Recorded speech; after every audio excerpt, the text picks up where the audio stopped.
Hi everyone, मैं Avinash dream classes की ओर से आपके बीच एक नए सेशन के साथ आया हूँ। 15 वर्ड 50 मिनट सीरीज 4। 15 मिनट में आप 15 वर्ड सीख जाते हैं, ये बहुत बड़ी बात होती है अपने आप में। तो चलिए आज का राउंड हम लोग समय ना गवाते हुए स्टार्ट करें। पहला वर्ड है आज का बोर्ड पे ड्रे। सुना होगा आपने गिलहरी, अच्छा देखे होंगे भी, सुना होगा देखा भी होगा, ठीक है। तो ड्रे का मतलब होता है गिलहरी का घर। पिछले राउंड में हम लोग पढ़े थे, उसी से रिलेटेड कुछ पहले वर्ड रखे हैं मैंने 5। प्लेस फॉर क्या होगा, स्क्वेयर्स। गिलहरियों के घर को कहा जाता है ड्रे, इसलिए हिंदी ना करें। ये सब रीजनिंग में क्वेश्चंस भी आएंगे तो आपको बेनिफिट होगा। सेकेंड वर्ड आज का है इलिशियम, जिसका मतलब होता है, समझना है तो देखो चांदनी मूवी जा करके आप दिवंगत ऋषि कपूर को श्रद्धांजलि ही दे दीजिए वो फिल्म देख करके फिलहाल आप। तो उस फिल्म में दिखाया गया है इनकी जो सेकेंड मुलाकात होती है, ऋषि कपूर की सेकेंड मुलाकात जो होती है उसमें इलिशियम में ही होती है उनसे, जो एक ऐसा स्थान रहता है जहाँ पे इंसान को खुश होने के लिए सिखाया जाता है। चलिए क्या हो गया, एक स्थान ऑफ, जहाँ पे कोई दुख की बात ही नहीं आपके बीच आएगी, परफेक्ट हैप्पीनेस, जहाँ पे इंसान के अंदर खुश होने के सारे एलिमेंट्स डालने की कोशिश की जाती है। एक तरह से कहा जा सकता है कि यह हॉस्पिटल ही होता है जहाँ इंसान को दुख दर्द को दूर किया जाता है। खास करके जो सैड से स्टेटस लगाने वाले बंदे हैं, एक बार इलाज करा लेना चाहिए शायद वहाँ जाके। ग्रेनरी वर्ड, इसका मतलब होता है अनाज घर।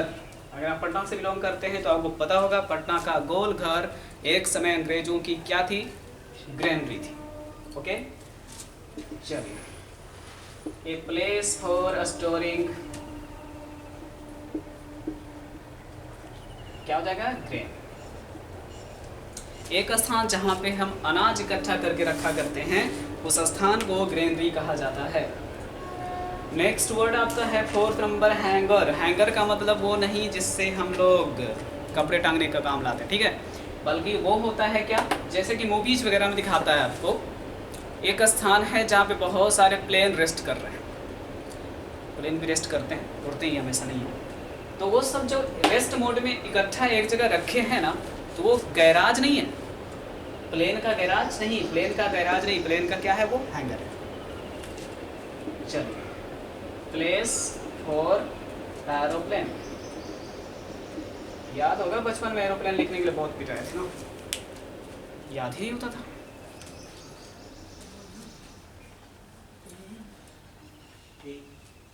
हाँ मतलब अभी भी पिटाना ही है, OMG हो गया ना।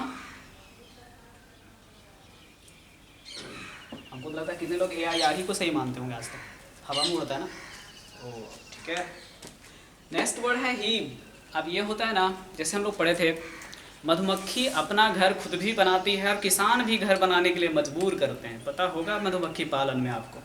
तो जब वो अपना घर खुद बनाएगी, मधुमक्खी का छत्ता होगा, और अगर हम उसके लिए घर बनाएंगे तो अपियरी मैंने पढ़ाया था पिछले सेशन में।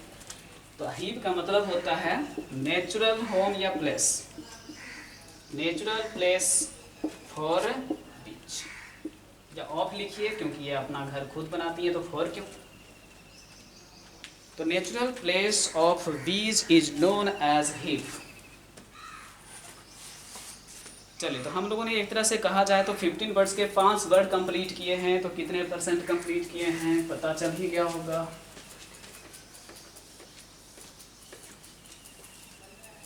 चलिए, अब आपके बीच में प्रेजेंट जो वर्ड है 5 अगले वर्ड, वो वर्ड नहीं बल्कि फ्रेजेस हैं। फ्रेज का मतलब होता है एक वर्ड के साथ में प्रीपोजिशन को ऐड कर देने की वजह से चेंज में जो मतलब उसके मीनिंग में जो चेंज आ जाता है, वो कॉम्बिनेशन को फ्रेज कहते हैं। 6, 7, 8, 9, 10 यहाँ है, तो चलिए इसको यहाँ लाते हैं और इसको भी यहाँ लाते हैं।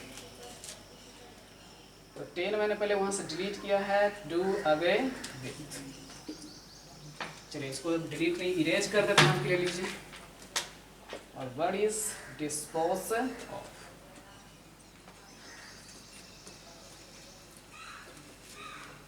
अब सीखना है जो, देखिए इसमें क्या सीखना है, हिंदी क्या होता है, इंग्लिश सब्स्टिट्यूशन क्या होता है, यूज में आने वाला जो सेंटेंस होता है उस सेंटेंस में इसका कोई प्राइमरी सब्जेक्ट भी होता है। तीन बातें, हिंदी, इंग्लिश सब्स्टिट्यूशन, सेंटेंस में यूज होने वाला इसका कोई सब्जेक्ट या ऑब्जेक्ट। तो चलिए पहला वर्ड आपके पास में है अबाइड बाय। थोड़ा सा स्पेस लेकर के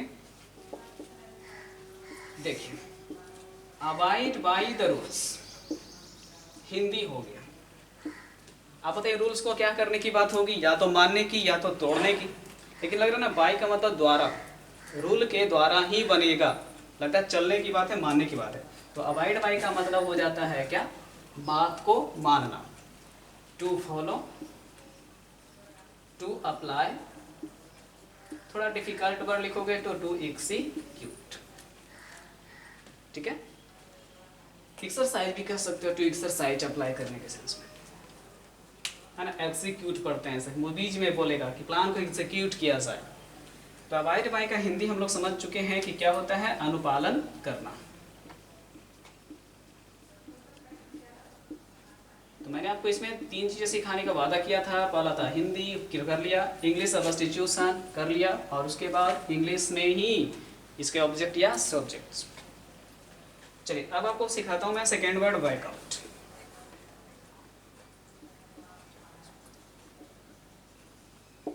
देखो भाई, एक फ्रेज हर बंदे को पता होता है, कौन सा नहीं पता, ब्रेकअप। हर का हुआ होता है ना, इसलिए चलो किसी का हुआ था तो भूल जाओ भाई, नई वाले के साथ सेट करो अपना लाइफ, है ना। तो बैक का मतलब पीछे, और आउट का मतलब मैंने कुछ कहा था मुझे याद ही नहीं है, ऐसा कुछ। यानी कि आप अपने किए गए वादे से खास करके क्या कर जाते हैं, बैकआउट। कई बार हम लोग जब सुनते थे ना मूवीज वगैरह में, तो लगता था कि वॉकआउट बोलता है, और सही में स्पोकन लैंग्वेज में हॉलीवुड मूवीज वगैरह के सीन में जो आता है उसको वॉकआउट ही बोल देता है, लेकिन वो करना चाहता है बैकआउट ही। जैसे बैक का स्पेलिंग वो थोड़ा सा अलग उच्चारण कर देते हैं। तो मैंने क्या बोला, ऑब्जेक्ट, ये लीजिए, ये था ऑब्जेक्ट, वादा तोड़ देना। इंग्लिश सब्स्टिट्यूशन लिखता हूँ, टू विड्रॉ, WITHDRA, विड्रॉ का हिंदी भी होता है वापस, आपने जो कहा था उस चीज से वापस आ जाना। चलो तो हिंदी क्या निकला, वादा भूलना। वादा भूलना इसका मतलब होगा। नेक्स्ट वर्ड है कॉल ऑफ। शायद आपको पता होगा, नहीं तो मैं पहले इसका डायरेक्ट ऑब्जेक्ट लिख देता हूँ प्रेशर के तौर पे। Call of the meeting. अब किसी ने कहा IPL सर इस साल का तो गया, एल कैपिटल ही लिखिएगा, ठीक है ना। मीटिंग और IPL अगर नहीं दिख रहा है तो मैं नीचे लिख रहा हूँ, है ना। कॉल ऑफ द मीटिंग या कॉल ऑफ IPL, या मैच लिख दो, IPL नहीं तो क्या लिख दो, मैच। इसका क्या मतलब हुआ कि IPL इस साल का रद्द हो गया है, जैसा आप लोगों को पता ही है। मीटिंग कैंसिल हो गई है, ये बोलने के लिए हम यूज करेंगे कौन सा phrase, call of. English substitution लिखिएगा तो लिखिए टू पोस्टपोन, या तो कह सकते हैं कि कुछ समय बाद स्टार्ट होने की बात हो रही होगी तो टू डिले, ठीक है। अगर इसका फ्रेज ही लिखना है तो आप एक फ्रेज और क्या लिखते हैं, पुट ऑफ, है ना। कॉल ऑफ और पुट ऑफ ये दोनों फेमस आपका फ्रेज है जो कि स्थगित करने के सेंस में यूज होता है। चलिए 6, 7, 8 कंप्लीट हुआ है स्टूडेंट। अब आइए 9th नंबर में, डिस्पोज ऑफ का ऑब्जेक्ट पहले बता दूं मैं। लीजिए ओल्ड हाउस लिख दो, ओल्ड फर्नीचर लिख दो। अब ये नहीं बोल देना ओल्ड वाइफ, गड़बड़ हो जाएगी बात। समझ में आ गया। जो चीज़ हमारे घर की बात हो रही है, जो अब घर हम नहीं रहने लायक समझ रहे, जैसे हो सकता है कि हमारे घर के सारे रिलेटिव सब दूर दूर रहने लगे हैं किसी शहर में, कोई है ही नहीं नज़दीक में, तो हमने भी उस शहर में ही एक घर खरीदने का सोचा, तो पुराना घर बेचने की सोच रही, ऐसा कुछ। या आपके फर्नीचर चेंज करने के इरादे से आपने कुछ फर्नीचर्स हटाना चाहा, तो ये होता है। तो डिस्पोज ऑफ का हिंदी क्या हो जाता है, टू सोल्ड आउट, मतलब पूरा का पूरा हटाना या पूरा का पूरा बेचना। पूरा पूरा बेचना होता है डिस्पोज ऑफ। जब घर बेच रहे हैं ना, तो घर का जितना भी सर सामान है वो सारा ही बेच रहे हैं, ऐसा सेंस को। चलिए क्लियर हुआ यहाँ तक। तो अब है नेक्स्ट वर्ड आपके पास में डू अवे विथ। जैसा आपको लग रहा होगा ना कि अवे जो वर्ड आता था हम लोग कब यूज करते थे, दूरी बनाने के लिए, तो दूरी बनाने के सेंस में ही इसका यूज होगा। लेकिन उन चीज़ों से दूरी बनाइएगा ना जो हमारे लाइफ के लिए हानिकारक है। बापू सेहत के लिए हानिकारक गाना सुना है ना आपने, लेकिन आमिर खान को दूर कर दे तो मेडल्स नहीं आते, वो अलग बात है। फिलहाल डू अवे विथ क्या हो गया, मान लेते हैं वेस्ट थिंग्स। देखो भाई वेस्ट में पढ़ रहा हूँ, बेस्ट नहीं, बेस्ट तो अच्छा वाला होता है ना, ये डब्लू वाला है, वेस्ट थिंग्स। तो डू अवे विथ का हिंदी क्या निकला, रद्द करना, हटाना, यस यस। यानी डू अवे विथ का मतलब हो जाएगा आपके पास में क्या, इराडिकेट। आप इसी को क्या कर सकते हैं, वाइप आउट, है ना, और क्या कर सकते हैं, रूट। ठीक है, अगर इस 15 मिनट 15 सीरीज में थोड़ा एक आध मिनट ज़्यादा हो जाता है तो बुरा ना माने, लॉकडाउन है, समझ रहे हैं ना, होता है, टाइम से बंधे इंसान थोड़ा फ्री भी है आजकल, थोड़ा डिटेल में जा रहे हैं तो हो सकता है कि टाइम ज़्यादा लग जाएगा।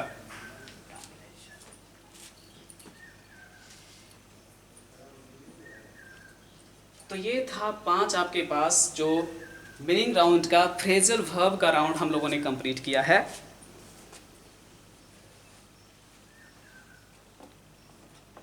चलिए अब नेक्स्ट में आपके पास 11 से 15 तक जो दिखने वाले टर्म्स हैं उसमें आप देख पा रहे होंगे कि प्रीपोजिशन आगे पीछे बीच में जहाँ तहाँ जा रहा है।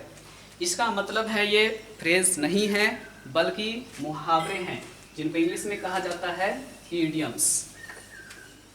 चलिए तो अब उनकी बात शुरू करते हैं और सबसे पहला जो है उसका कान खींचते हैं। कहाँ से पकड़ के खींचना है, देखिए यहाँ एंड का मतलब सबसे पहले समाप्त, और बीट्स मतलब नहीं जानते हो तो सही में आपके पास नहीं है। क्या चीज़ नहीं है, दिमाग नहीं, वो तो होता ही है। जो बोलता है कि आपके पास दिमाग नहीं है उसके पास बोलोगे चलो डॉक्टर के पास, तब ना पता चलेगा, खोल के देखेगा सर्जन। तो बुद्धि की बात हो रही है। तो बीट्स इंड हो चुका है, इसी को हिंदी भाषा में मम्मी कभी कभी गाली देती हैं। मेरे साथ पढ़ोगे तो बहुत मम्मी की कहानियां सुनोगे। बुद्धि का चरने जाना, बुद्धि भ्रष्ट होना, शुद्ध हिंदी अगर मम्मी पढ़ी लिखी होती है ना तो बोलते बुद्धि भ्रष्ट हो गया है, और जरा सा ज़्यादा पढ़ी लिखी है तो बोलती है क्या, बुद्धि चरने गया है। यानी क्या हो जाएगा, टू बी कंफ्यूज्ड। अब इसी को कंफ्यूज का दूसरा नाम क्या लिख देंगे, पजल्ड। पहला इडियम्स कंप्लीट। चले अब हम लोग दूसरे इडियम्स का कान खींचते हैं। देखो फिंगर का मतलब कौन नहीं जानता, अलग है ना, नहीं जानते होंगे तो इतना तो जानते होंगे कि अगर आगे लेडीज लगा दे तो भिंडी हो जाती है।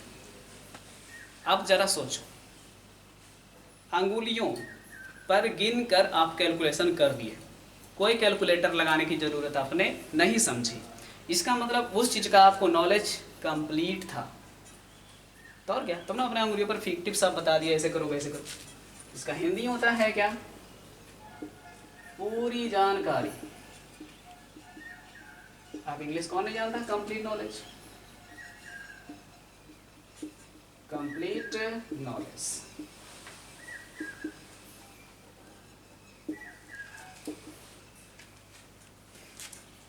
अब बताओ 13 नंबर हम सब जानते हैं, ऑल इन ऑल नहीं जानते हैं, मोदी जी और कौन, ऑल इन ऑल का मतलब कौन, मोदी जी। यानी अभी हम लोग किसी के लाइव आने का इंतजार नहीं करते हैं, नहीं तो पहले तो बहुत अपने सर को लाइव आने का इंतजार हुआ करता था, किसी एक्ट्रेस के लाइव आने का इंतजार हुआ करता था, आजकल मोदी जी के लाइव आने का इंतजार किया करते हैं डर की वजह से।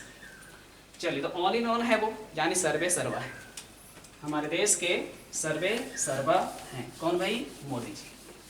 मान लेते हैं मोदी जी को, और हिंदी क्या हो गया, सर्वे सर्वा। The leader of A group, आप इसको मेन पर्सन भी कह दीजिएगा तो चलेगा, प्राइम मिनिस्टर भी कह दीजिएगा तो फिलहाल अभी चलेगा, इंडिया के लिए। अब देखो अगला जरा सा समझ लेना, ये नहीं समझना एबव ऑल का मतलब सबसे ऊपर नहीं। जैसे कई बार आपके पास 2 3 4 5 काम होते हैं, तो आप कोशिश करते हैं ना कि सबसे पहले हम प्राइमरी रूप से कौन सा काम पहले करें, तो यही होता है एबव ऑल। क्या हो जाएगा, सबसे पहले क्या हो जाएगा, फर्स्ट या तो primary in order, all in all survey सर्वा, और एबव ऑल का मतलब सबसे पहले।